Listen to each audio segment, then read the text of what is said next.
The anger hits you first, the kind of anger that builds when you realize a person's life ended in total silence, and the world simply carried on. No warning, no shouts for help, no struggle loud enough for the neighbors to notice. One moment, a man full of plans. The next, he was gone, and for almost 7 decades, nobody knew who took everything from him. This wasn't just a killing, it was a disappearance inside a locked room, a spotless room, the kind that leaves investigators staring at each other because nothing adds up. No footprints, no broken furniture, no smear of panic or fight on the walls, just a body and a single glass tipped on its side. And here's the part that still stings. The person who did it walked free for 69 years. They had time to build a life, raise children, grow old, while Colton Reddick's name collected dust in a forgotten file nobody thought would ever be opened again. Ask yourself, how does a room with no struggle, no fingerprints, no noise, and no obvious poison become the center of a breakthrough in 2018? How does a dead end from 1949 reach across generations and drag someone into the light after nearly a lifetime of secrecy? That's the question pulling us in tonight. And if you think this case is simple, you're already mistaken. What you're about to hear is a story of betrayal, fear, desperation, and a mistake so small it waited 70 years to strike back. Stay with us, because what follows might change how you see cold cases forever. Before we dive in, drop a comment and let us know where you're watching from. We'd love to hear from you.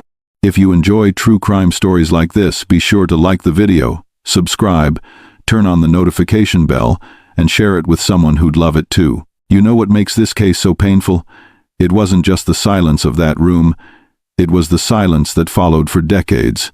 People forgot Colton, the city moved on, kids grew up, families shifted, streets changed, and the only person who knew the truth lived their life without fear. That kind of injustice doesn't just hurt, it burns.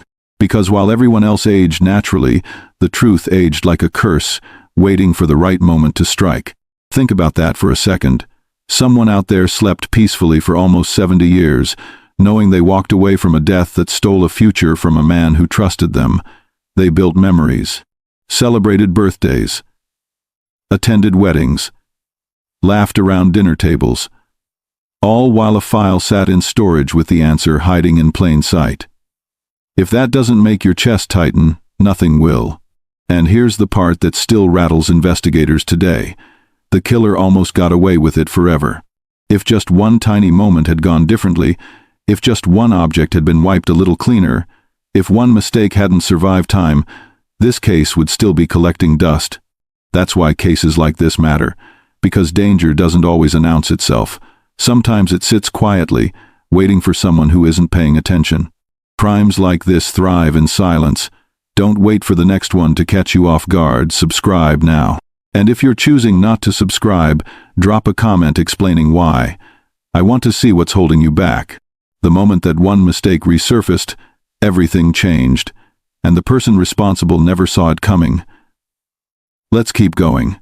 What made this case unforgettable wasn't just the clean room or the missing struggle.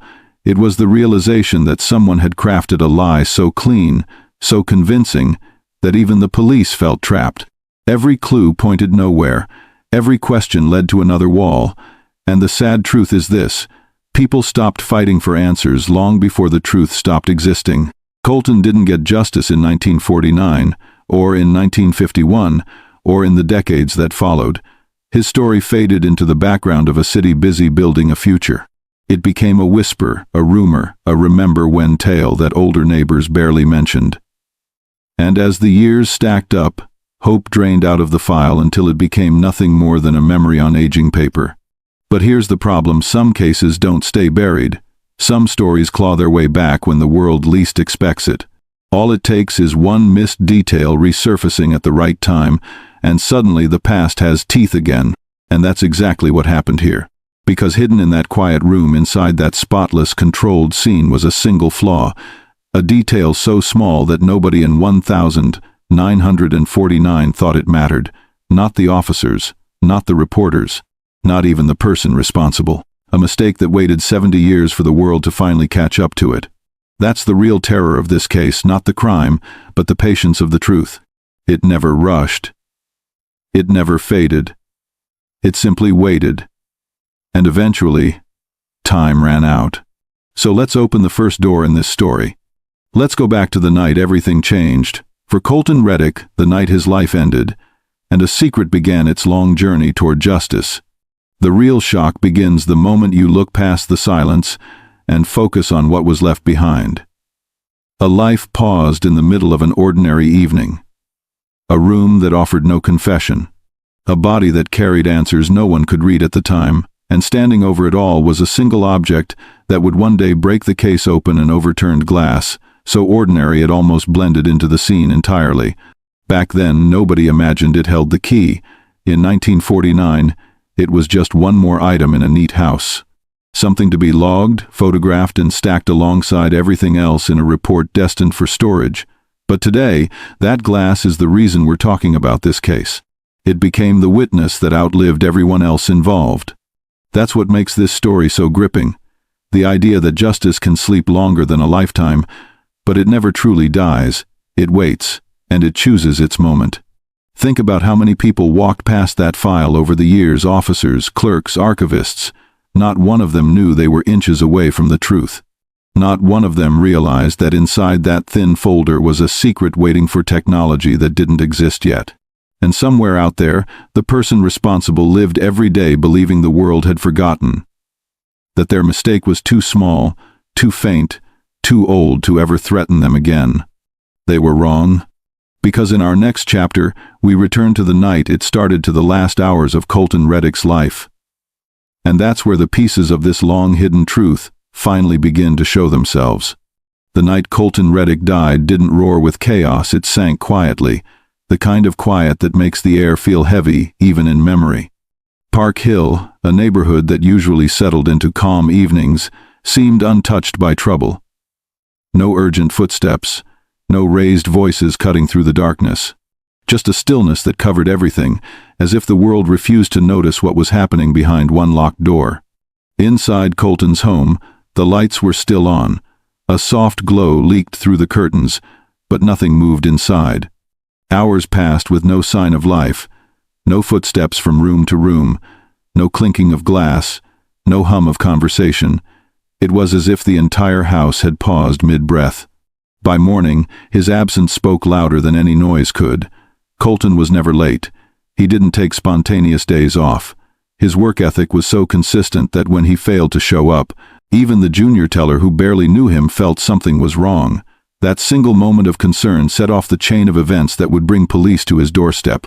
When officers arrived, they expected to find a simple explanation: an illness, a fall, something that made sense.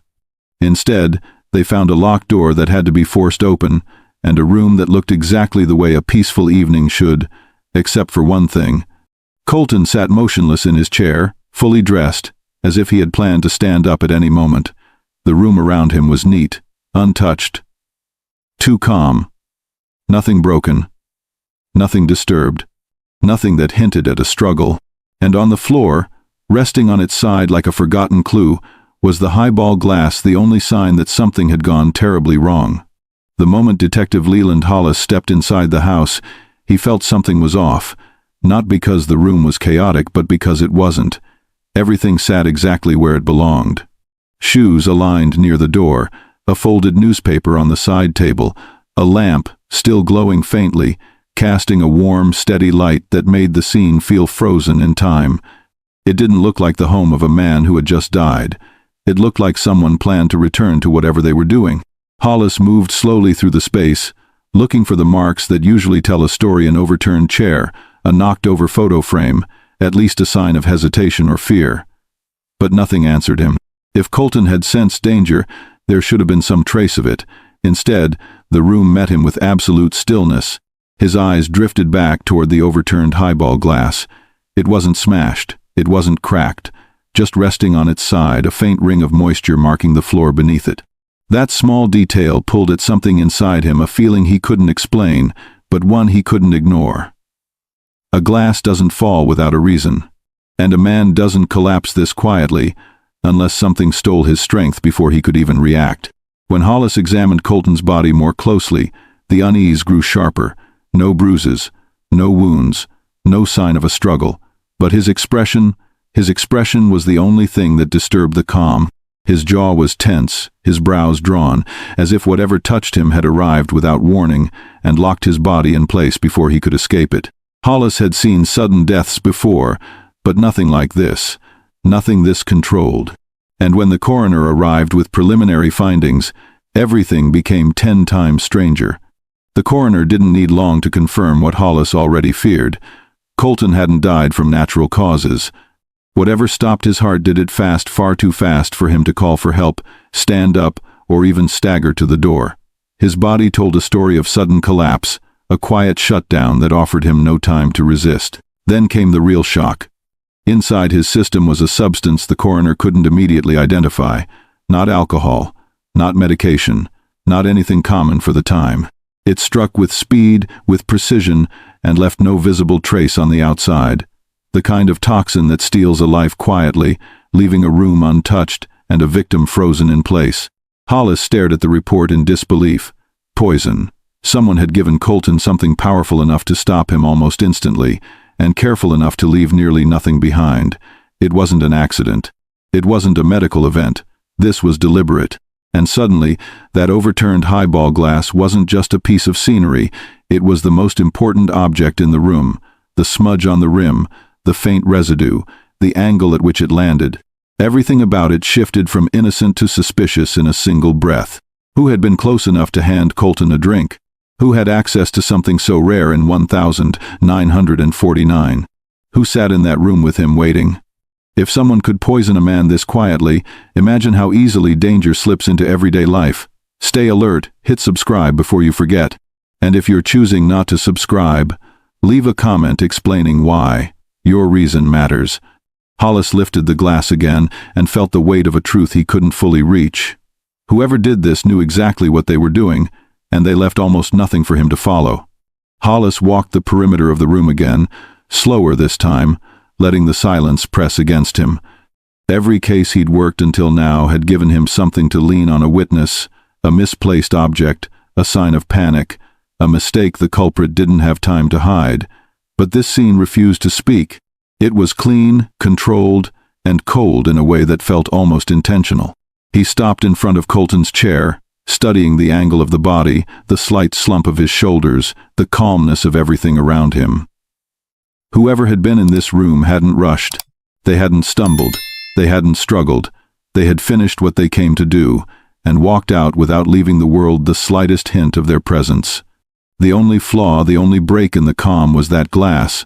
Its position on the floor tugged at him again, not thrown, not smashed, just tipped, like a hand lost its grip for a fraction of a second, a moment of panic, a single slip.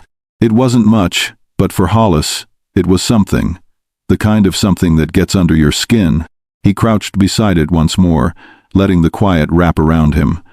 That smudged rim held a story he couldn't yet decode, a trace of contact from someone who almost vanished into history without consequence. If the poison acted quickly, this glass may have been the last thing Colton touched, or the last thing handed to him by the person he trusted least. One room, one body, one glass, and no clear path forward. Hollis didn't know it yet, but the frustration he felt would echo across decades. This simple, silent scene would outlive him, waiting for the world to finally have the tools to understand it. And the truth hiding in that glass wouldn't stay hidden forever. The first days of the investigation were a blur of knocking doors, asking the same questions, and hoping anyone noticed something that could break the silence hanging over Colton's home. Hollis moved from house to house along Park Hill, trying to piece together Colton's final hours through the eyes of neighbors who hadn't realized history was unfolding just a few feet from their porches. Most of them had nothing useful to offer. They spoke of a quiet night, a calm evening, nothing out of place. A few mentioned seeing Colton arrive home after work, still dressed neatly, carrying the same worn briefcase he brought every day. Others admitted they rarely saw visitors come to his house at all. Polite nods, small greetings, nothing that hinted at danger circling him. But one neighbor stood out, an elderly woman named Beulah May, who insisted she saw a dark-colored sedan parked a few doors down the night of the incident. She couldn't recall the make, the model, or the license plate, but she was certain it wasn't from the neighborhood. That small detail tugged at Hollis, but with no further description and no witnesses to confirm it, the lead felt more like smoke than something he could rely on. Inside Colton's circle, the list of suspects was painfully short. He was private, careful, quiet in a way that left very few threads for Hollis to grab. But private didn't mean isolated, and Hollis knew people rarely live without someone carrying strong feelings toward them. Respect, jealousy, envy, love. These emotions leave marks, even if the crime scene didn't. That's when Hollis turned toward the people who knew Colton on a deeper level, his colleagues, his distant cousin, and one name that kept resurfacing no matter how many questions he asked. A woman named Delilah. When Hollis first heard Delilah's name, it came with a tone he couldn't ignore. Some co-workers spoke of her softly, others with clipped words, but all of them carried the same look and expression that hinted at a story they didn't fully want to tell. Colton and Delilah had been close, closer than most people realized. A brief romance, they said, a quiet one, the kind that ends suddenly without explanation. Hollis requested to speak with her immediately. When she arrived at the station, she carried herself with a calmness that caught him off guard. Not emotionless, not detached, just steady. She explained that she and Colton had ended things weeks before his death. She said they wanted different lives. She said he needed space. The words came smoothly, as if she had rehearsed them. Then came the part that made the room feel tighter. She claimed she wasn't even in Fort Worth the night Colton died. She presented a train ticket, stamped and dated, showing she had been traveling to Oklahoma to visit family. Hollis checked the records. The timing lined up. The ticket was valid. Her family confirmed her arrival. Everything about her alibi looked perfect, yet something gnawed at him. A feeling he couldn't explain, a tension just under the surface of her calm expression. She seemed too prepared, too settled in her answers, too controlled for someone connected to a man who died under suspicious circumstances. But suspicion without evidence is nothing more than a shadow, and the file needed facts. Hollis kept her name on the suspect list, but she slipped just out of reach, close enough to watch, far enough to frustrate him. Every time he thought he found a crack in her story, it sealed shut again. And behind that sealed wall, the case felt colder than ever. As days turned into weeks, Hollis pushed harder, widening his scope, hoping for anything that made the case feel less suffocating. He checked every record the bank provided. Colton's financial history was clean. No debts, no hidden accounts, no unusual withdrawals. He wasn't being blackmailed. He wasn't tied to shady dealings. There was nothing Hollis could point to as a motive. The distant cousin from Oklahoma was interviewed next. Their disagreement over a small inheritance seemed promising at first, the kind of family tension that sometimes erupts in dangerous ways. But the man was miles away at the time of the crime, surrounded by people who confirmed his whereabouts. That lead withered as quickly as it appeared. Then came the jealous coworker, a possibility that had lingered since day one. Rumors suggested he wasn't happy about Colton's quiet rise at the bank. Hollis hoped the tension between them might reveal something darker, but after speaking with him, it became clear the jealousy never stretched far enough to become violence. Petty resentment, yes. Murder, no. Every name on his list dissolved into disappointment. What made it worse was how calm everything remained at the crime scene. No one reported strange noises, no arguments, no unexpected visitors. Not a single neighbor saw anyone approach the house after dark. Even the mysterious sedan Beulah May described provided no path forward, no matching reports, no additional sightings, no registration clues.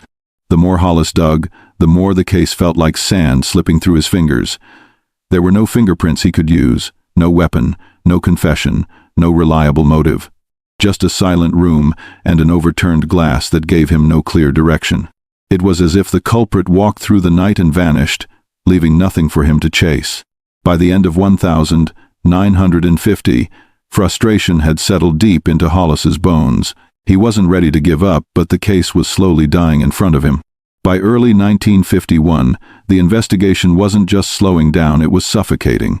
Every file Hollis opened led him in circles. Every interview drained more time with nothing new to show for it. He returned to the highball glass over and over, hoping fresh eyes would notice a detail he'd missed, but all he found was the same smudged rim and the same empty silence staring back at him. Reports piled onto his desk, each one confirming the same painful truth. No new evidence, no new witnesses, no progress. The poison remained unidentified. The suspect list was shrinking to smoke. And the city, hungry for answers at first, had grown quieter with each passing month. Colton's name slowly slipped from conversations. People moved on. The streets changed. New crimes took priority. But Hollis couldn't let it go. Something in him refused to accept that such a calculated death could leave no path forward. He reread his notes again and again, pausing at one name every time: Delilah. Her alibi was solid, but her demeanor never left his mind. Calm, steady, too steady perhaps. Not the behavior of someone shocked by news of a sudden death. Still, without proof, his instincts were nothing more than a burden he carried alone. Eventually, the department pushed for closure. Too much time had passed. Too few leads remained. Hollis fought the decision, but his voice wasn't enough to keep the case alive. The file was marked inactive, sealed away like so many others that lacked the evidence to survive. Before he boxed it up, he stared at the suspect list one last time, the names crossed out, the notes thinning, the frustration tightening in his chest. One name stayed circled. One name refused to fade. One name would haunt this case for decades. What would you do if the one person who made the least sense was the one you couldn't stop thinking about? When the 1,950 seconds settled in, the city that once buzzed with whispers about Colton's death slowly pushed the story aside. New families moved into Park Hill. Old neighbors passed on or relocated. Children grew up hearing fragments of the tale, but never enough to understand its weight. The case that once stirred fear and curiosity became nothing more than a faded recollection, a topic mentioned briefly at gatherings before drifting into the background. Inside the police department, the file lived on a shelf no one bothered to reach for. Time made it easier to forget. Reports yellowed. Photographs lost their crisp edges. Notes written in urgency lost their meaning as younger detectives took on fresh cases, more urgent ones, more solvable ones. The world was changing fast, and a locked-room mystery from 1949 didn't stand a chance against the rush of new crimes fighting for attention. But one man refused to let it slip away fully. Detective Hollis carried the case long after everyone else abandoned it. He kept a copy of his notes in a drawer at home, tucked away carefully, almost protectively. He told no one about the pages he saved, the sketches he made, the observations he couldn't shake. Even as the department shifted priorities, even as colleagues teased him for holding on to a dead case, he couldn't bring himself to let it go. Colton's expression, the silent room, the tipped glass, Delilah's steady answers, they stayed with him. As he watched the world move into a new decade, Hollis felt the years press harder. The case wasn't just unsolved, it clung to him like unfinished business, the kind that never stops whispering. And yet, he still hadn't answered the one question that wouldn't leave him alone. Why did he keep those private notes when everyone else turned the page? As the 1,960 seconds approached, Hollis found himself growing older in a world that no longer resembled the one he knew when Colton died. New officers filled the halls, younger, quicker, eager to prove themselves. They flipped through the cold case files sometimes, scanning titles without reading, joking about the ghost stories stacked on the higher shelves. They didn't understand the weight those old folders carried, the pain behind each page. Hollis did. He carried that weight into every year that passed. Each time he tried to file the case away in his mind, something tugged him back. Maybe it was the memory of Colton's eyes, fixed on nothing yet holding something he couldn't name. Maybe it was the stillness of that room. Or maybe it was the way Delilah had spoken with that unsettling mix of calm and distance that he never managed to forget. He didn't dare reopen the case officially.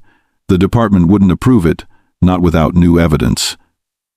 But he reread his private notes often, sometimes late at night when sleep refused to come. He underlined phrases, added thoughts in the margins, read through the crime scene from memory, hoping a fresh detail might surface. Nothing came. Only the same unsettled feeling. Meanwhile, the neighborhood changed again. Homes were renovated. Streets grew busier. Children who once played outside grew up and left. New families moved in, unaware they were living steps from a forgotten mystery. Conversations at community gatherings shifted to modern concerns: school fees, property taxes, upcoming events. No one remembered the quiet house from 1949 or the life taken inside it. But Hollis remembered. He remembered every sound that wasn't heard that night, every answer that came too easily, every piece of evidence that didn't exist. And with each passing year, the question sharpened in his mind. Was the truth gone, or was it waiting for the right moment to return? By the early 1970s, time had left its mark on Hollis. His hair thinned, his pace slowed, and the exhaustion of years spent chasing answers that never came settled deep in his bones. Younger detectives approached him with respect, but they didn't truly understand the weight he carried. To them, he was part of an older generation. To him, they were reminders that he had failed to close the one case that refused to leave his thoughts. He wasn't haunted by violence or gore. He'd seen enough of that in his career. What gnawed at him was the stillness of Colton's death, the absence of noise, the lack of a fight. It wasn't the brutality that stayed with him, it was the calm. That unnatural, suffocating calm of a man taken from the world without a single sound to warn him. Some nights, Hollis sat alone at his kitchen table, staring at the notes he shouldn't have kept. His handwriting had changed over the years, lines shakier now, letters looser, but the meaning stayed. He reread the old interviews, the neighbor accounts, the timeline. He kept pausing at the same places, circling the same gaps, asking the same questions he asked 20 years earlier. His colleagues wondered why he cared so much about a file long closed, but Hollis never answered them directly. Maybe he didn't know how to explain it. Maybe he didn't want to. To him, the case wasn't dead. It was unfinished. It waited quietly, ignored by everyone except the one man who refused to forget. As retirement approached, he felt a heaviness he couldn't shake. Not a fear of growing older, but the fear of leaving behind something undone. Something that deserved one more chance. Before he turned in his badge, he tucked his private notes into a small box and brought them home. He didn't know why he couldn't let them go, only that he wasn't supposed to. He didn't realize those pages would one day become the spark that restarted everything. When Hollis retired in 1972, he handed in his badge with a quiet dignity, the kind of silence that mirrored the case he could never let go. His colleagues clapped, shook his hand, and thanked him for his years of service, but none of them knew the truth he was carrying home in a plain, worn box. Inside it sat the notes he'd guarded for over 2 decades, pages filled with questions he still couldn't answer. He placed the box in his closet, thinking he'd look at it again someday, but days blurred into months, and months into years. Life shifted around him. Friends passed away, grandchildren were born, seasons came and left, yet the case never loosened its grip. Every time he walked past that closet, something inside him tightened, a reminder of a door left open. The world outside forgot. Park Hill transformed with new families, renovated homes, and streets that no longer resembled the ones from 1949. Cars changed, fashions changed, priorities changed. The story of the quiet house where a man died drifted out of conversation entirely. Young people in the neighborhood never even knew a crime happened there. But the truth didn't disappear. It rested waiting. Because some cases don't die, they wait for the right moment, the right hands, the right advances, to rise again. And somewhere in that box of aging paper, a detail lingered that would matter far more than Hollis ever imagined. For now, the case slept, but its silence was the kind that doesn't last forever. And if you've ever felt the frustration of unfinished stories, of answers buried by time, stay with this one. Sometimes the past returns when you least expect it. Keep watching. This story is only getting started. By 1985, the cold case unit had changed hands, and with it came a wave of new determination from younger detectives eager to prove themselves. Among them was Randall Knox, a sharp, detail-driven investigator who believed no case was truly dead, only waiting for the right moment and the right mind to reopen it. When he stumbled across the Reddick file, he didn't see a relic. He saw an opportunity. Knox had grown up in an era shaped by advancing technology. Computer databases were beginning to transform the way officers searched records, cross-checked evidence, and identified people. For the first time, fingerprints could be scanned and matched far beyond the limitations of the past. That single shift made him pause as he flipped through Hollis's old notes. He studied the photographs of the crime scene, the quiet room, the tipped glass, the untouched furniture, the expression on Colton's face. Everything felt as controlled as the reports described, but Knox believed something in that scene had been overlooked. Something subtle. Something time didn't erase. When he came across Hollis's name at the bottom of the file, he noticed the weight of the handwriting, the hesitation, the final sentences that hinted at unfinished business. It was unusual for a detective to hold onto a case after it was closed. Knox couldn't let that go. Why did Hollis keep personal notes? What was he afraid of losing? Determined, Knox dove deeper into the file than anyone had in decades. He listed every suspect again, reviewed every timeline, called every number still active. He even reached out to a few of the surviving neighbors, hoping age had softened memories enough to reveal something new. But the answers weren't coming easily. And as Knox stared at the old reports, he realized he was beginning a fight with time itself. Knox wasn't the kind of detective who accepted the surface version of any story. He wanted context, connections, and motives that stretched beyond the obvious. So when he revisited the list of people connected to Colton, one name instantly drew his attention: Delilah. Most investigators had dropped her from suspicion decades earlier because of her alibi, but Knox read old files with fresh eyes. Instead of seeing a woman with a clean explanation, he saw something else, a pattern of questions that no one had bothered to push. Why had she left town so soon after Colton's death? Why were her answers so polished? Why did Hollis mention her more often than any other name in his private notes? Knox dug past the relationship and into her family background, searching for any detail the original investigation had overlooked. That's when he found something that made him sit up straighter. Delilah's father, Sterling Albright, had been a chemist in the 1942nd, not a simple one, but a specialist who worked with compounds the average person never came near. Reports from the era listed his involvement in experimental formulas used in animal research. Most of his work had been kept quiet at the time, not because it was illegal, but because it wasn't widely understood. This detail had never been flagged in the original case. Hollis hadn't mentioned the man beyond a brief note. Father works in a lab.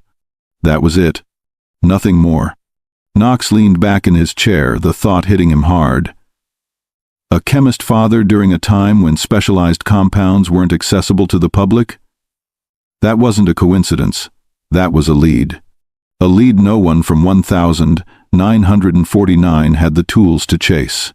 Knox knew he had just uncovered the first crack in a wall that had stood untouched for nearly 4 decades. The more Knox dug, the more the case began to feel like a test, one designed to frustrate anyone who thought they could outsmart time. He searched every warehouse that once stored Sterling Albright's experimental materials. Most records were incomplete, lost, or destroyed. Laboratories had changed owners, moved locations, or shut down entirely. What remained was a collection of scattered paperwork that offered nothing but fragments. Still, Knox kept pushing. He tracked down surviving employees who had worked with Albright. Most were elderly now, their recollections fading, but a few remembered enough to give Knox a deeper chill. They recalled Albright mixing compounds that were incredibly dangerous if handled incorrectly. They spoke of formulas meant to sedate animals rapidly, some so powerful they could stop the heart within minutes if misused. That was all Knox needed to hear. He raced back to the toxicology reports from 1949, hoping new eyes and modern knowledge could draw a connection. But the old tests were outdated. They lacked detail, precision, and context. Every page ended in the same frustrating note: cause of death consistent with ingestion of unidentified fast-acting substance. Knox felt the same. Pull Hollis once felt that something crucial lay just beyond reach. The glass, the residue, the calmness of the scene. It all pointed to something calculated, something controlled, something almost impossible for the average person to access. He stared at the file, jaw tightened, heart pounding with the realization that he was closer than anyone had been in decades, yet the evidence kept slipping through his fingers. If a case can stay buried this long, how many more answers are hiding in plain sight? Stay with us, don't miss what's coming next. Knox gripped the file again, refusing to let it win. He didn't know it yet, but what he was chasing wasn't just rare. It was impossible. Knox spent weeks chasing every thread he could find, pulling at details that seemed promising only to watch them snap in his hands. Every lab record tied to Sterling Albright was incomplete. Every contact who once worked alongside him recalled the danger of his compounds, but none could provide specifics. Files had gone missing. Boxes had been destroyed during moves. Memories were broken into pieces that refused to fit together. The closer Knox thought he was getting, the further the truth drifted. He interviewed Delilah's relatives, hoping time had loosened tongues, but most barely remembered the quiet woman she had been in her youth, and those who did claimed she was gentle, composed, dependable. None saw her as someone capable of being involved in anything violent or cruel. Knox wrote their words down, but he didn't trust them. He had learned long ago that outward calm means nothing. Still, without evidence, suspicion remained just suspicion. He returned to the highball glass repeatedly, hoping modern methods might salvage something from the faded print. But the technology of 1985 still wasn't advanced enough to extract anything useful from such a smudged mark. Too distorted. Too degraded. Too old. Another wall. The same wall Hollis hit decades earlier. The poison, the glass, the silence, everything kept circling back to the same point, a careful act performed by someone who left no trace. Someone who understood the dangers of certain compounds better than anyone else at the time. Someone with access and opportunity. But without the compound's exact identity, Knox's theory remained just a theory. Eventually, the pressure from the department grew. Too much time invested. Too few results. Other cases needed attention. And just like Hollis before him, Knox had to accept that he was staring at a truth he couldn't reach. He closed the file with a heaviness he couldn't shake. The case slipped back into silence again. By 2003, science had transformed the entire field of investigation. What once required guesswork now relied on precision. Cold cases from every corner of the country were being reopened as new technology exposed details that had been invisible for decades. Files once considered hopeless suddenly held possibilities again. That shift is what brought Lieutenant Audrey Finch into the picture. Finch had built a reputation for refusing to ignore overlooked details. She took pride in solving cases others abandoned, and she worked with an intensity that made her stand out in a growing forensic age. When the Reddick file landed on her desk as part of a statewide cold case overhaul, she didn't treat it like a relic of forgotten history. She treated it like a challenge. She studied the photos first. Colton's body. The tipped highball glass. The room too neat to tell its story. Then she read through every page. From Hollis's handwritten notes to Knox's frustrated reports. The file felt heavy in her hands, not because of age, but because of missed opportunities. It was clear that the detectives before her had done everything they could with the tools available. But Finch had what they didn't, technology that finally allowed the smallest traces to speak. Her attention locked on the glass almost immediately. Old reports suggested fingerprints were too distorted to be useful. Old methods couldn't separate overlapping impressions or detect the tiny biological traces left by skin contact. But in 2003, touch DNA had become a game changer. Even the smallest contact, a brush of fingertips, could reveal who handled an object. Finch sent the glass for reanalysis without hesitation. For the first time since 1949, the case wasn't resting. It was waking up. The reanalysis of the glass took weeks. Finch checked the lab every day, not because she expected results early, but because she understood how cases like this worked. The moment you looked away, the answer you'd been hunting for years could slip through unnoticed. When the call finally came in, she felt it in her chest before she heard the words. "Lieutenant, you'll want to see this." Finch walked into the lab, sharp-eyed, steady, already bracing for the unexpected. The technician pointed to the monitor with a mixture of excitement and disbelief. They had found something on the glass, not a full print, not a perfect map of someone's touch, but enough biological material for modern sequencing. Enough for a profile. "It's partial," the technician explained, "but it's workable, and it's definitely female." Finch's breath caught for a moment, not from shock but from clarity. A woman. After all the interviews, all the assumptions, all the theories from decades ago, This was the first concrete answer the case had received. The glass Colton held before collapsing was touched by a woman whose identity had never been recorded, never questioned, never considered a viable lead. Someone had been standing close to him. Someone who handled his drink. Someone who left a trace strong enough to survive more than half a century. Finch studied the screen, the strands of information slowly taking shape. It wasn't enough for a match yet, but it was enough to tell her one thing. This wasn't an accident. This wasn't random. Someone had been there, someone whose presence meant everything. And if the touch DNA had survived, what else might still be hiding in this case? For the first time, the investigation was no longer chasing shadows. It was chasing a real person. Finch wasn't satisfied with just the DNA. A partial profile was powerful, but she wanted the full truth, the method, the motive, the mind behind the act. So she pushed for something no previous investigator had access to, a chemical examination using modern spectrometry, capable of identifying compounds once considered impossible to trace. When the toxicology department reopened, the sample extracted from Colton's stomach, a sample preserved by sheer luck, the results sent a shock through every lab involved. It wasn't a standard sedative. It wasn't anything commercially produced. It wasn't even part of any medical inventory from the time. This substance had been built, not bought, custom compounded, precise, controlled, deadly in small amounts. Finch read the printout twice, then a third time. The formula wasn't just rare. It was practically unheard of outside advanced research. The compound degraded quickly, making it the perfect weapon for someone who wanted the victim gone but the cause hidden. Only a handful of people in 1949 would have had the skill to create something like this. Finch's mind jumped immediately to Sterling Albright, the chemist. But this wasn't just his world.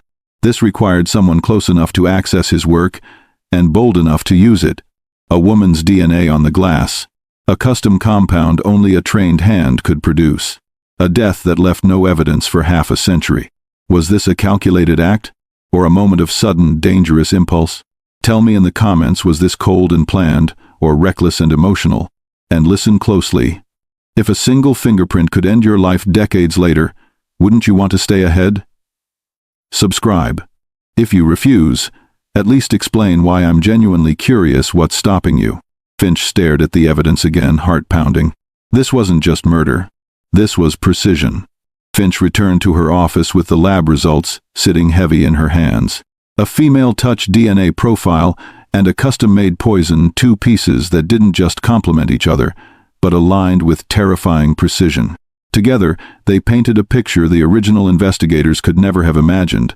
Someone with access to experimental compounds had delivered a dose so exact that it left no trace for half a century, until now. She opened the Reddick file again, but this time she wasn't reading out of curiosity. She was searching with purpose. Every name mattered. Every connection mattered. Every relationship suddenly felt like a potential doorway into the truth. Delilah's name sat at the top of the suspect list twice. Once in Hollis's notes, once in Knox's revised file, and now Finch understood why. A woman's DNA on the glass, a chemist father with access to substances unknown to the public, a swift departure from town after Colton's death. Finch began mapping out every woman connected to Colton in 1949: friends, co-workers, neighbors, visitors, family acquaintances. Even distant ties were added to the chart, each name forming part of a growing web she intended to break down piece by piece. But one fact made the search infinitely harder. The DNA wasn't enough to give her a name. She had a gender. She had a partial profile. She had a method of poisoning tied to a research family. But she didn't have the match she needed, not yet. Finch knew modern science had limits, but she also knew this. Technology was advancing faster than anyone could predict. What seemed impossible in 2003 might become routine within a decade. And when that day came, this case would no longer be a cold file. It would be a storm waiting for the right spark. By 2018, the world of criminal investigation had taken another leap forward. DNA wasn't just a lab tool anymore.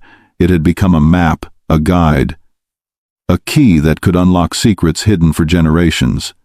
Genealogy databases were growing faster than anyone expected, each upload adding another link, Another clue, another chance to identify the source of an old, forgotten profile. When the Reddick case was assigned to the newly formed Genetic Analysis Unit, it wasn't because anyone believed they'd find an answer. It was more of a formality, one more file added to a long list of unsolved cases waiting to be reviewed. But the moment the partial female profile from the highball glass was uploaded into the genealogy match system, everything changed. A hit appeared. Not a direct match, not a close relative, but a distant connection, the kind that hinted at something buried deep in a family's history. The system flagged a cluster of people linked by fragments of inherited code. Not enough to identify the exact person yet, but enough to identify a lineage. Enough to build the first outline of a family tree. The Albright line. That name stopped analysts in their tracks. Finch had written it years earlier. Hollis hinted at it in his private notes. Knox circled it in frustration. And now, in a twist none of them lived to see, the genealogy database connected that same lineage to the partial DNA from the glass. A woman from the Albright maternal branch had touched that drink. Which one? That was the question the new team needed to answer. For the first time, the investigation wasn't just reopening. It was narrowing. The genealogy analysts began charting the Albright maternal line with the patience of people who understood just how easy it was to miss a single connection. Maternal DNA didn't lie, it carried silent stories from mother to daughter, generation after generation, and as they expanded the branches outward, a pattern began to emerge. At the top of the tree sat Marion Albright, Sterling's grandmother, born in the early 1900s. From her came 2 daughters. From those daughters came more daughters. Marriage records shifted surnames, births expanded the branches, and decades of forgotten family ties returned to life on the screen. The deeper they went, the more complicated the web became. Some lines ended abruptly due to early deaths. Others forked into new cities, new states, new lives. But the analysts kept pushing until they reached the mid-20th century, the era that mattered most. And that's where the picture began to sharpen. 3 women stood out. 3 who were alive during 1949. 3 who had direct maternal ties to Sterling Albright.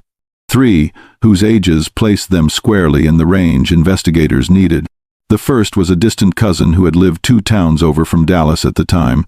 The second was a niece who had moved frequently throughout the 1,940 seconds, leaving inconsistent records behind her. The third was the one name that had surfaced again and again across Hollis's notes, Knox's work, and now Finch's files. Delilah Albright. She wasn't the only possibility, but she was the closest.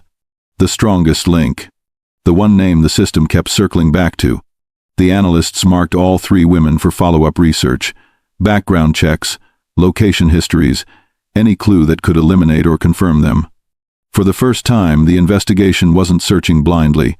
It was aiming, and soon it would close in. With the 3 women identified, the team moved into the next phase: background reconstruction. It wasn't enough to know who they were. Investigators needed to know where they were, who they met, and what they were capable of during the time Colton died. They sifted through decades of voter records, archived addresses, marriage certificates, obituary notices, and scattered public documents.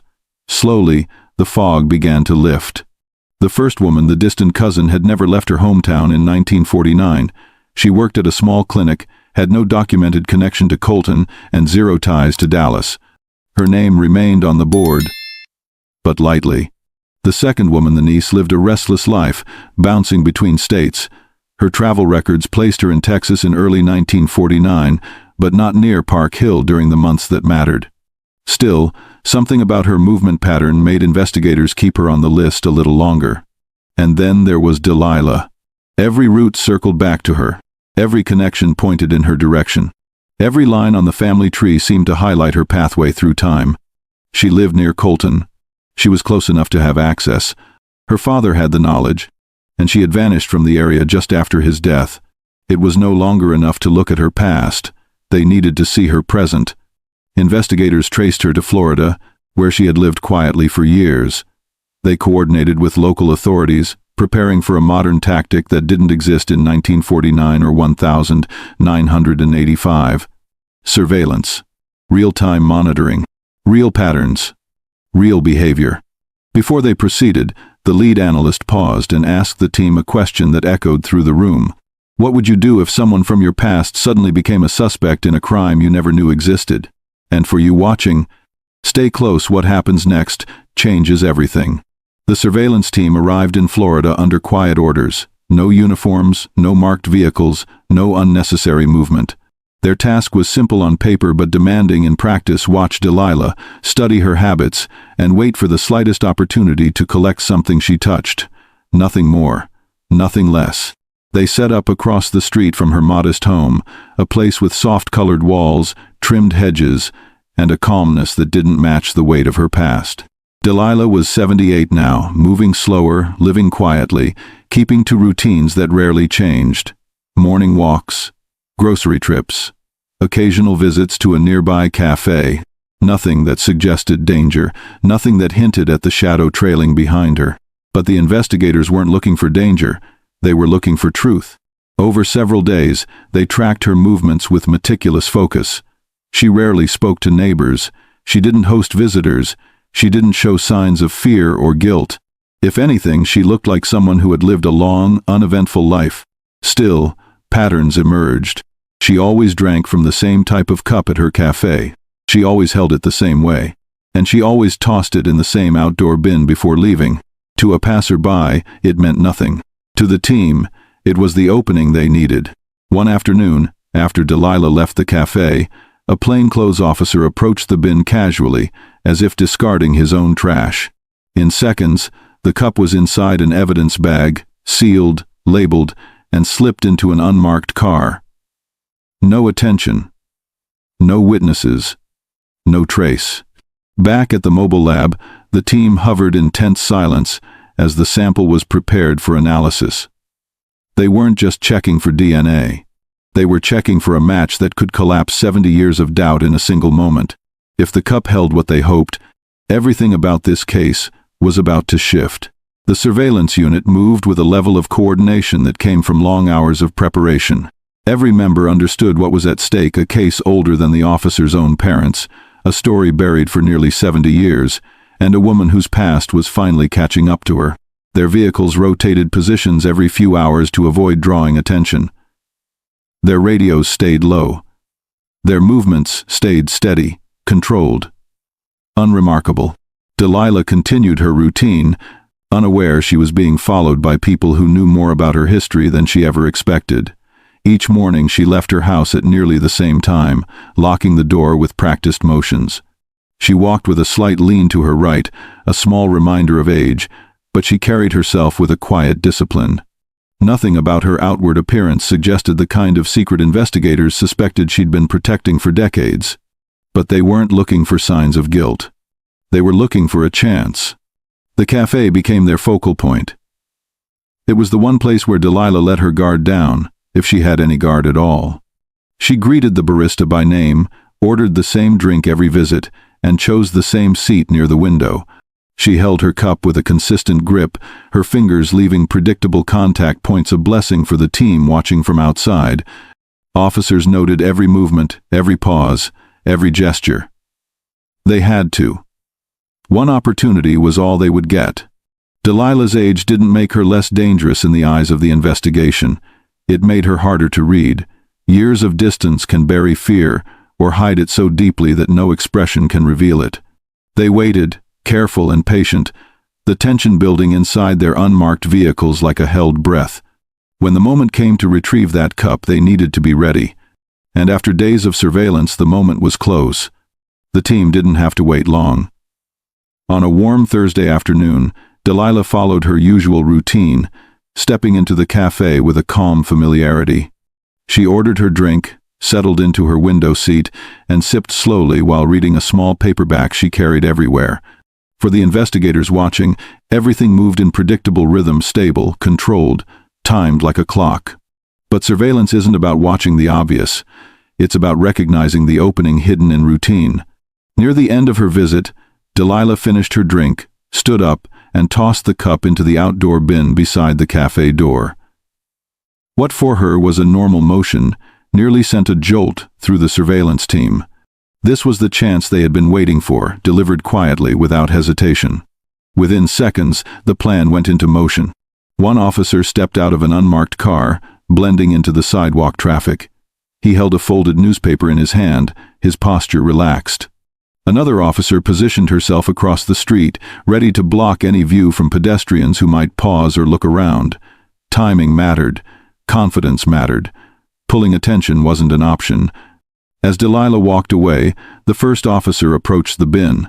He lifted the lid just enough to slip the cup into an evidence bag he had hidden under the newspaper. No fumbling, no pause. Not a single wasted movement.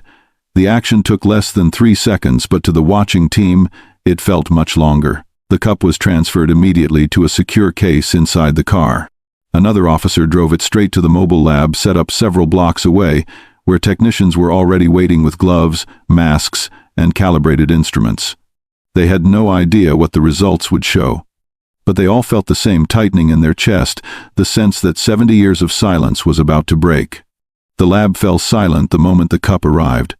There was no chatter, no casual conversation, only the hum of machines warming up and the sharp focus of technicians who knew the significance of what they were about to examine. Touch DNA is fragile, but when it survives, it speaks with extraordinary clarity. Everyone in the room understood that this test could determine the direction of the entire investigation. The sample was extracted carefully, separated from the wax layers of the cup, and run through modern sequencing algorithms. Patterns began forming on the monitor, peaks and lines, tiny fragments that slowly shaped themselves into something recognizable. The tension in the room grew thicker with each passing minute. Then the screen stabilized. The partial profile from 1949 aligned perfectly with the fresh sample from the cafe. No hesitation, no ambiguity. A match. The room remained quiet, but it wasn't the quiet of confusion, it was the quiet of realization. The woman who touched Colton's glass in 1949 was the same woman drinking coffee in Florida in 2018. The investigators watching the data understood the gravity instantly. It wasn't speculation anymore. It wasn't theory. It wasn't a collection of possible suspects. It was Delilah. 70 years of distance collapsed in one instant. One of the technicians whispered, "This is the kind of case that makes you look over your shoulder." Another investigator nodded slowly, the weight of history settling on him. If something this old can come back to destroy a life today, what else can? Stay ahead of danger. Subscribe now, so stories like this don't catch you off guard. And if you choose not to subscribe, at least tell us why. I'm curious what's holding you back. The match was clear, and the next step was unavoidable. Once the confirmation was printed and placed into the official case file, the investigators gathered in a small briefing room inside the mobile unit. The atmosphere shifted from tense anticipation to something heavier, something final. They stared at the enlarged comparison chart pinned to the board, each line of genetic data proving what no one from 1949 could have imagined. The quiet woman living in Florida had carried this secret for almost an entire lifetime. For a moment, no one said anything. It wasn't shock. It was the profound weight of a truth that had finally surfaced after decades of silence. They all understood that this wasn't just a procedural victory, it was the collapse of a lie that had outlived multiple generations, the kind of moment that reshaped careers, the kind that stayed with investigators long after they left the job. When the lead officer finally spoke, his voice was steady. "Prepare the paperwork. This goes to the state attorney's office tonight." The team broke into action. One officer drafted the affidavit. Another contacted Florida authorities to coordinate. A third began assembling every piece of evidence: the glass residue, the toxicology reports, the genealogy mapping, the surveillance records, the DNA match. Every detail had to be airtight. After 70 years, there could be no room for doubt. Outside, the sun dipped lower, casting long shadows across the sidewalk where Delilah had walked just hours earlier. She had no idea that her life was about to be interrupted after decades of quiet living. No idea that a discarded coffee cup had become the key that unlocked her past. By the time night settled, the final documents were stamped, sealed, and approved. The next day, officers would drive to her house. and the truth she thought would never return was coming straight to her door. The morning of the arrest was painfully calm, the kind of stillness that makes even seasoned officers grip their steering wheel a little tighter. Unmarked vehicles lined the street in quiet formation, their engines off, their windows tinted just enough to hide the tension inside. Birds moved along telephone wires. A lawn sprinkler rotated across a neighbor's yard. Nothing about the neighborhood hinted at the storm about to break over one house. Inside that house, Delilah Albright, now 80 years old, moved through her kitchen with slow, measured steps. She poured herself a glass of water, unaware that a team of investigators stood just outside, preparing to end a secret she had carried longer than some of them had been alive. The lead officer waited for confirmation through his earpiece. When the final signal came, he approached the door with controlled calm, his knuckles rapping firmly against the wood. "Miss Albright, this is the police. We need to speak with you." There was a pause. A shuffle of feet. Then the door opened. Delilah blinked into the light, confused at first, then unsettled by the number of officers standing on her porch. Her age showed in her posture, in the tremble of her hand gripping the edge of the doorframe. For a brief moment, she looked harmless, someone's grandmother, someone's neighbor, someone whose biggest concern should have been a doctor's appointment or a grocery list. But the officers weren't seeing the woman she was now. They were seeing the woman she had been in 1949. And when the cuffs clicked around her wrists, Delilah didn't protest. She didn't demand an explanation. She didn't even ask a question. She just whispered, barely audible, "I knew this day would come." The officers exchanged glances. The past was no longer silent. The ride to the precinct was quiet, broken only by the soft hum of the engine and the faint rattle of the handcuffs whenever Delilah shifted in her seat. She stared out the window, her expression unreadable, not defiant, not frightened, just tired. It was the look of someone who had carried a burden far too long and finally stopped running from it. Officers in the front seat exchanged brief glances. It was impossible to ignore the contradiction in the back seat, an elderly woman with thinning hair and fragile hands, yet suspected of a crime so calculated it had eluded generations of investigators. One officer found himself wondering what she had looked like in 1949, whether the calmness she wore now had always been part of her, or whether it had formed over years of hiding the truth. When they arrived at the station, Delilah didn't resist as she was guided inside. The fluorescent lights made her skin appear even paler, and for a moment she looked small against the wide hallway. Officers passing by slowed, not out of curiosity, but because it was hard to reconcile the frail figure with the case that had haunted the department for decades. She was led into an interview room, plain table, 2 chairs, a recording device blinking quietly in the center. When she sat down, her shoulders sank slightly, as if the weight she had carried for most of her life finally began pressing down harder. Lieutenant Ramirez entered the room, carrying the file that held 70 years of unanswered questions. He set it on the table without opening it. "Delilah," he said gently, "you know why you're here." She didn't look at the file. She didn't look at him. She closed her eyes for a moment and whispered, "Yes, I do." The room tightened around that admission. The truth was coming. Lieutenant Ramirez sat across from Delilah, hands folded, eyes steady. He didn't open the file because he didn't need to. The evidence had already spoken. What he needed now was her voice. The room felt heavy as he leaned forward slightly. "Delilah, the DNA from the glass, the genealogy, the compound. It all points to you. But I want to understand why." Her fingers trembled against the metal table. "Not from fear, from memory. You think I wanted him gone," she whispered. "You think I planned it from the start." Ramirez didn't answer. He let the silence settle. Delilah exhaled shakily, the kind of exhale that comes from holding onto a truth too tightly for too long. "He wasn't just a man I knew," she said. "He was the father of a child that never had a chance." Ramirez's expression sharpened, but he stayed quiet, giving her space. Delilah's voice thinned. I told him I was pregnant. And he didn't care. He said it would ruin him, ruin everything he had. He begged me to make it disappear." Her eyes filled, not with tears, but with something colder, old, unspent anger. The room seemed to shrink. Ramirez spoke softly. "So? You poisoned him?" She pressed her lips together. He grabbed the glass himself. I only helped it happen faster. Her words drifted into the air like ash, settling over everyone who would eventually hear the recording. If you've ever trusted someone who shattered you in the moment you needed them most, you understand why this confession hits so hard. Don't miss stories that expose the hidden cracks in people's lives. Subscribe now. And if you won't, at least tell me why in the comments. I'm listening. Ramirez leaned back slowly.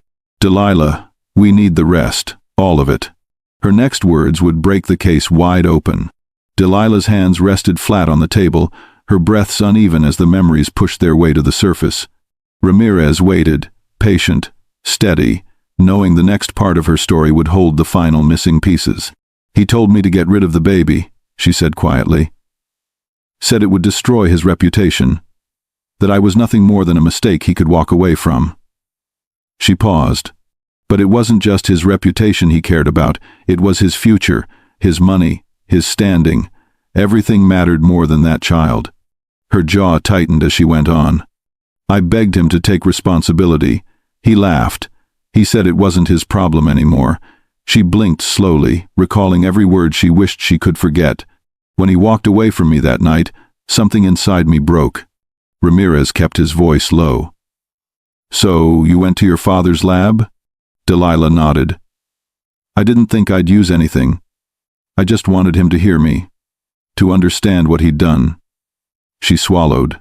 But when he refused to listen, when he told me to disappear, I stopped thinking clearly. She described walking into Colton's home, the quiet in the room, the argument that quickly escalated. She tried to tell him he still had a chance to make things right. He insisted she leave. She stepped closer. He pushed her back. She reached for the glass not as a weapon, she claimed, but as a desperate attempt to make him stop dismissing her.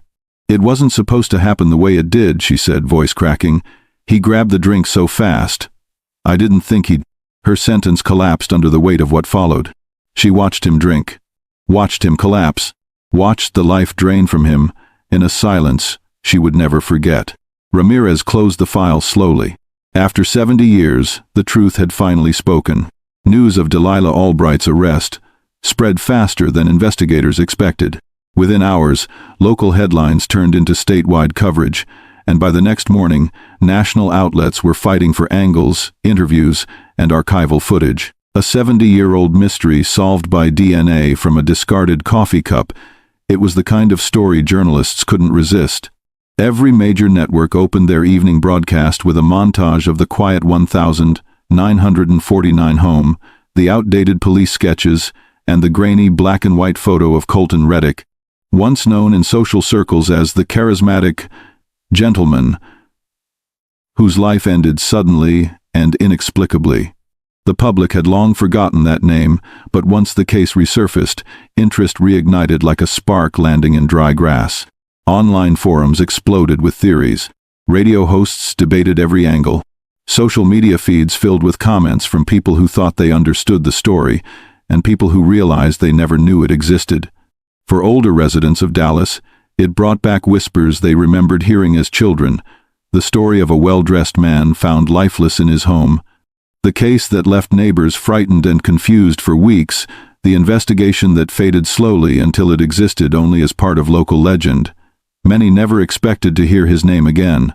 For younger generations, the revelation was both stunning and surreal.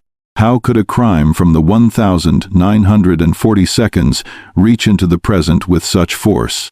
How could a woman who looked like anyone's grandmother be connected to something so calculated? And most of all, what else from the past might still be waiting to surface? The arrest didn't just reopen a cold case.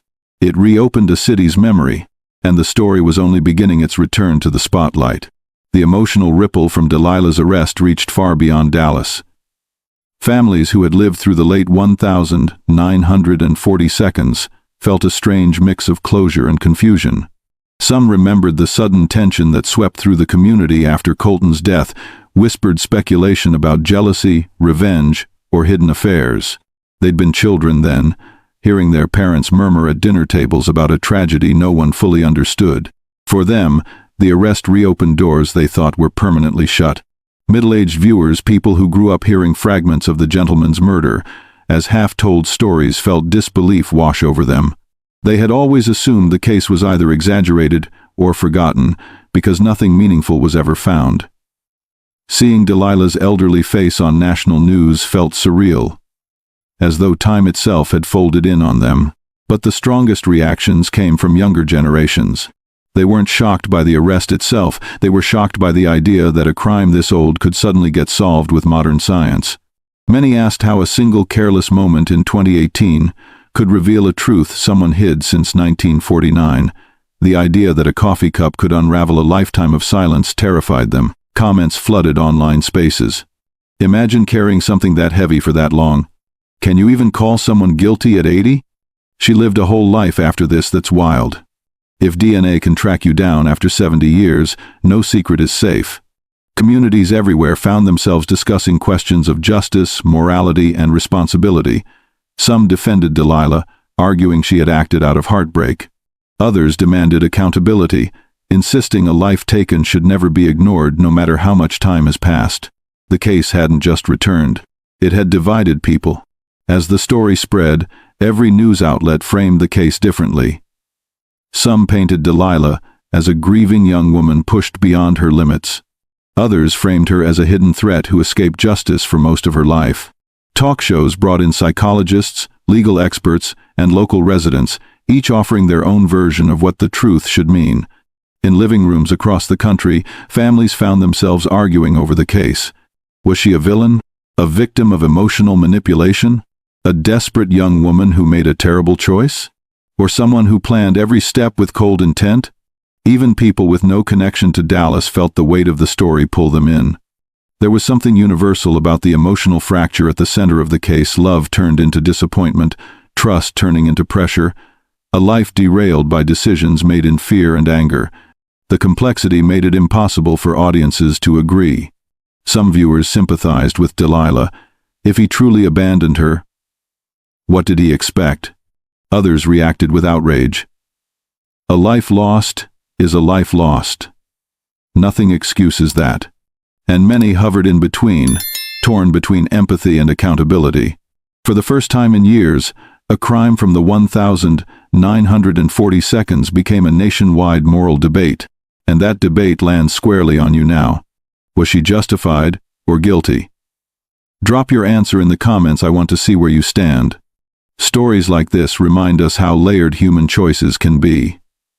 How decisions echo far longer than anyone expects. How the past never truly disappears. The world had heard the story, but the courtroom hadn't yet. The courthouse was quieter than usual on the morning Delilah was brought in for her first appearance. Officers escorted her through a back entrance to avoid cameras, but the press had already gathered outside, lenses pointed at every doorway, microphones raised, hoping to catch even the slightest glimpse of the woman whose past had erupted into the present. Inside, the atmosphere was thick with anticipation. Lawyers whispered strategies, clerks sorted through documents, and observers filled the benches, each one waiting to see how the justice system would handle a crime older than most people in the room. Delilah moved slowly, her hands clasped in front of her, her expression calm but hollow, as though everything familiar in her life had finally slipped away. Her attorney sat beside her, speaking softly. He reminded her of her rights, explained the process, and prepared her for what would happen next. But Delilah barely nodded. She seemed distant, not confused, but resigned. It was as if she had already accepted the outcome, long before entering the courtroom. When the judge called the case, a hush fell over everyone present. The state of Florida versus Delilah Albright. The charge was read aloud: manslaughter. Not murder, not premeditation. The prosecutors understood that after 70 years, certain pieces of evidence would never meet modern standards for intent. The facts were strong, the DNA was definitive, but proving her state of mind at 19 was nearly impossible. Delilah didn't argue. She didn't protest. She simply listened, shoulders slightly lowered, as though the weight she carried for decades had finally settled fully on her. The legal journey had only begun, but the path toward the final outcome was already forming. The plea discussions were coming. And so was the truth she'd held inside for a lifetime. Plea discussions began almost immediately after Delilah's first appearance. Prosecutors knew they had a strong case: the DNA, the toxicology, the confession, but they also understood the obstacles created by time.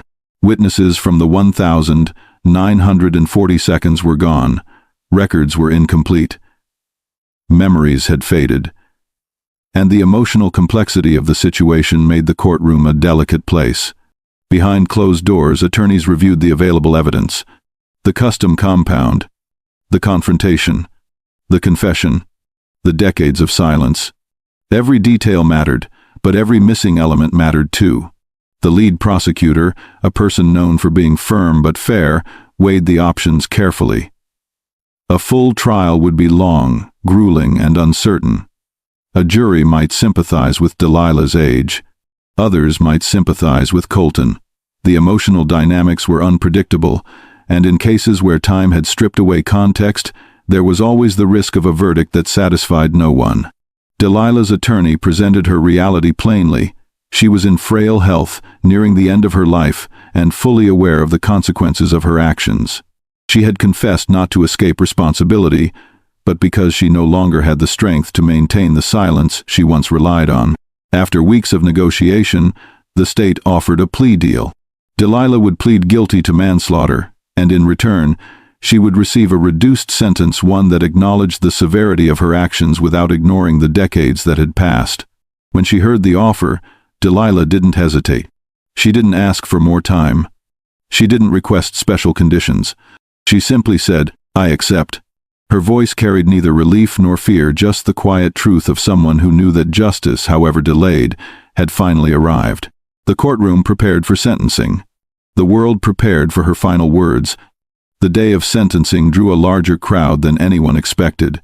Reporters filled the seats, families gathered quietly in the back, and even former officers who once handled the cold case showed up to witness the end of a story that had shadowed their careers.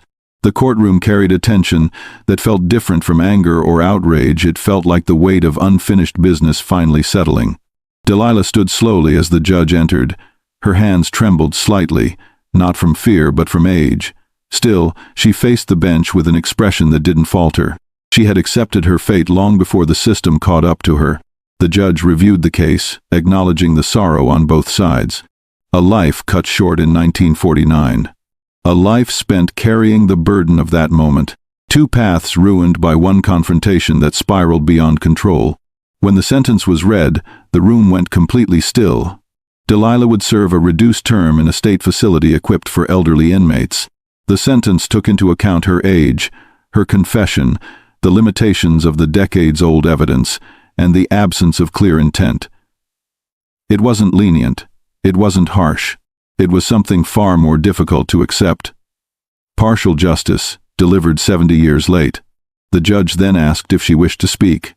Delilah lifted her head, eyes steady. "I spent my life pretending the past couldn't find me," she said quietly. "But it always does, and it should." Those final words sent a chill through the room, the kind that stays long after a case is closed. If you believe stories like this matter, don't miss justice when it finally arrives. Subscribe now. And if you choose not to, tell us why in the comments. I want to understand your view. The courtroom exhaled as she was escorted away. The legal chapter had closed, but the moral aftermath was just beginning. In the days following the sentencing, the public conversation shifted from outrage to contemplation. The frenzy faded, replaced by quieter debates about justice, accountability, and the uncomfortable truth that time does not erase the damage left behind. Some people felt relief. They believed that even a delayed consequence was better than none. Others felt conflicted, torn between sympathy for a frightened young woman from decades ago and grief for the man who never received the chance to live the life he planned. For the families involved, the emotions were even more complex. Colton's distant relatives expressed gratitude that the truth had finally surfaced, but they also struggled with the reality that no court decision could restore what was lost. The verdict didn't bring him back. It didn't fill the absence he left behind. It only confirmed what had been taken from him. As for Delilah, her transfer to the correctional facility happened quietly. No cameras followed the vehicle, no crowds gathered. She sat in the back, hands folded, watching the passing scenery, with an expression that carried no triumph, no fear, only acceptance. Her story was no longer hidden. Her secret was no longer hers alone. The truth had finally stepped out of the shadows, leaving her with nothing left to hold on to except the consequences she had avoided for a lifetime.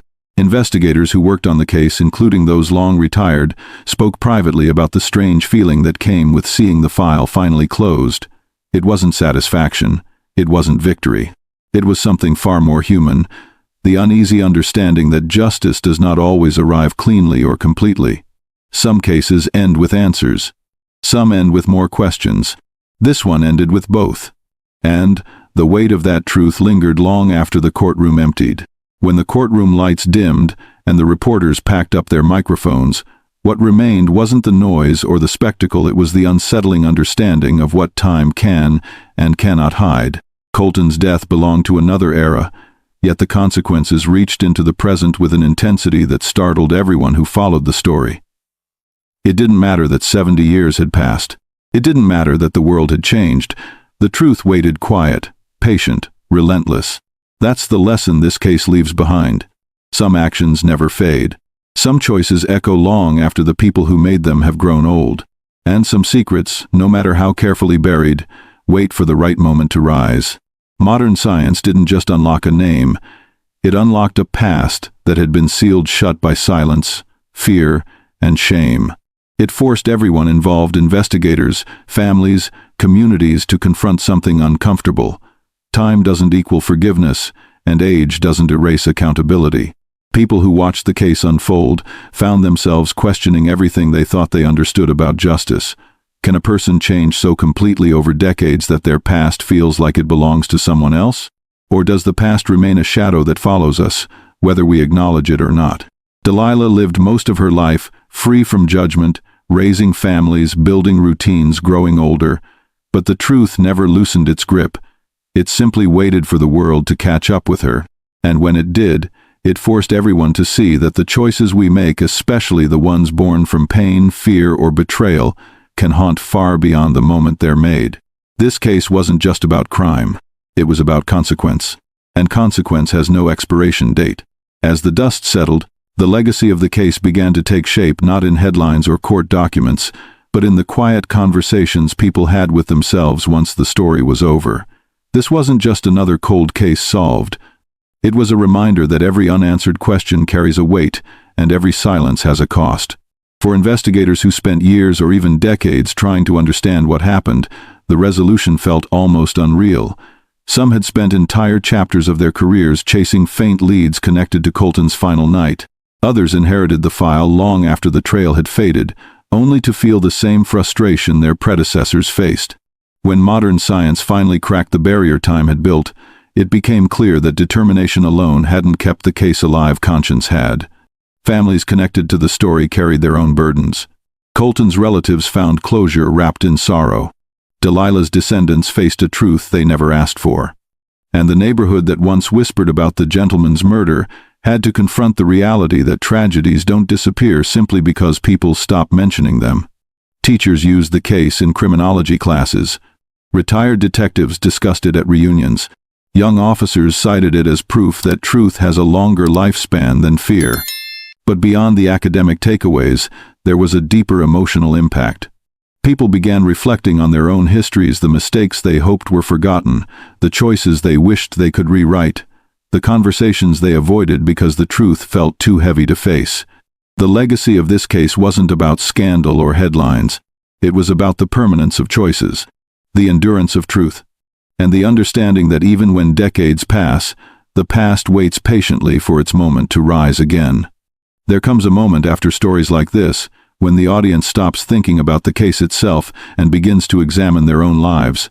That shift is what gives cases like Colton's their lasting power. It isn't just the facts that stay with you, it's the realization that the past has a way of following people far longer than anyone expects.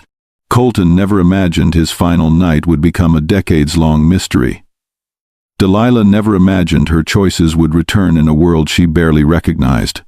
And the people watching this story now are left with the troubling awareness that secrets don't fade simply because the years stack up behind them.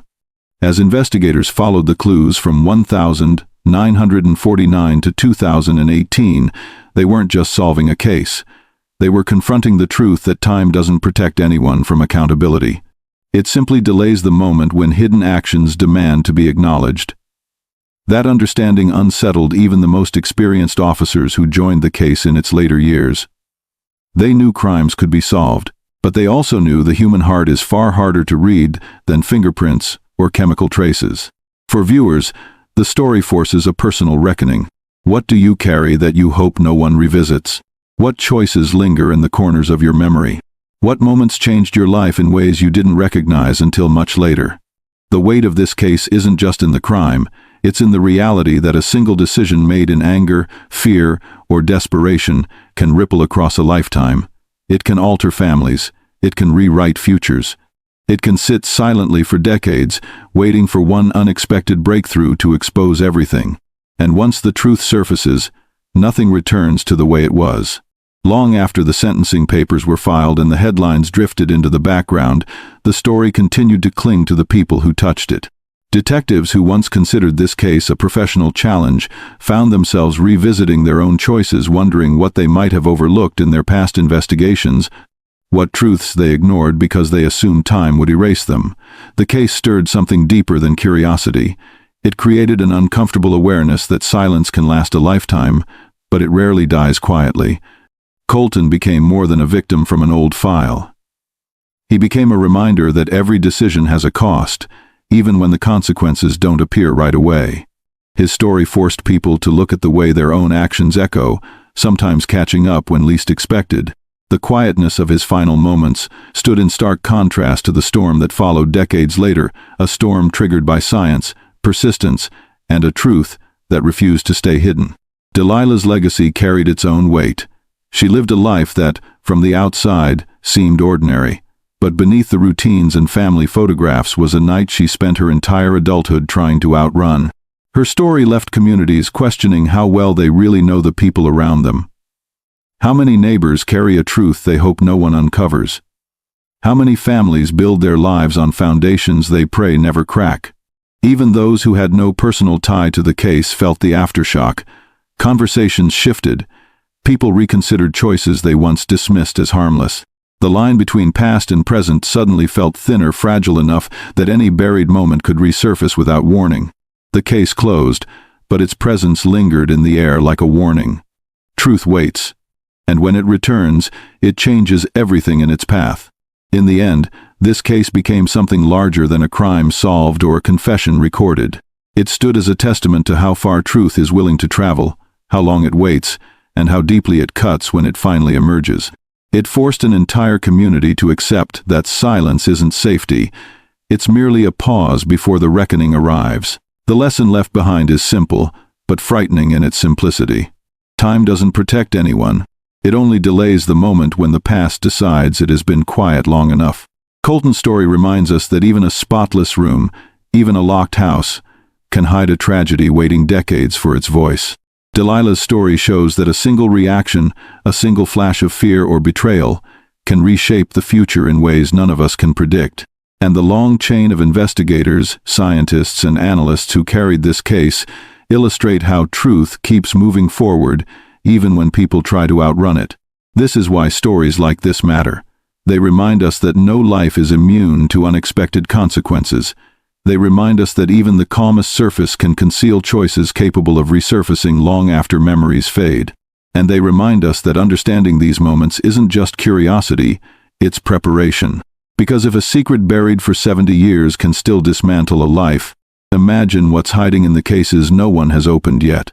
If you want to stay informed, stay aware, and never be blindsided by the stories that shape our world, subscribe right now. Don't wait until the next truth erupts without warning. And if you choose not to subscribe, tell me in the comments why you're holding back. I'm listening. The story may be finished, but the warning it carries is just beginning.